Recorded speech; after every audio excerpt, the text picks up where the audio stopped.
10 দিনমান 15 দিনমান হ'ল আমাৰ গাঁৱত আহা আৰু ঘৰত।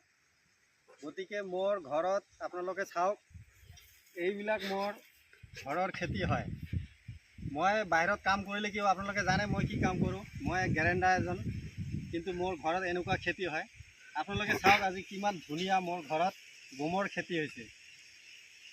আৰু এতিয়া বেছি সাৰ প্ৰয়োগ কৰা নাই, তথাপিও মানে গম খেতিটো ভালে হৈছে, মোকো ভাল লাগিছে। আৰু আপোনালোকে নিজে দেখিব পাৰিব, হয়তো ভিডিঅ'ত দেখিব পাই আছে যে গমৰ খেতিখিনি কিমান ধুনীয়া হৈছে। ঠিক তেনেধৰণৰ এইফালে মোৰ তিয়ঁহ খেতি, এইবিলাক এই তিয়ঁহ খেতিবিলাক কৰিছোঁ, ইমান ধুনীয়া লাগিছে মোকে। মানে কোনো সাৰ ইমান প্ৰয়োগ কৰা নাই যদিও গোবৰ সাৰ আৰু ছাই মাটিৰ কাৰণে ইমান ধুনীয়া ধুনীয়া তিয়ঁহ হৈছে। আপোনালোকে চাওক এইবিলাক, আৰু এইবিলাক চাওক ইমান ধুনীয়া ধুনীয়া হৈছে।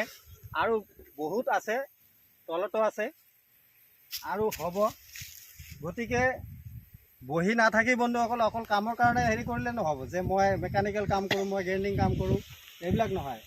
ঘৰত যদি এনেকুৱা ধৰণৰ মানে হেৰি কৰে, খেতি কৰে, তেনেহ'লে নিশ্চয় আপোনালোকৰ ভাল হ'ব আৰু 2 টকামান বাচি যাব আপোনালোকৰ। গতিকে চাওক এইবিলাক, চাওক ইমান ধুনীয়া ধুনীয়া তিয়ঁহ খেতি। এইবিলাক কোনো সাৰ নাই, অকল গোবৰ সাৰ আছে আৰু অলপ মানে নিজৰ হাতৰ মেহনতটো আছে। যদি আপোনালোকে মেহনত কৰে তেনেহ'লে নিশ্চয় এনেকুৱা ফল পাব।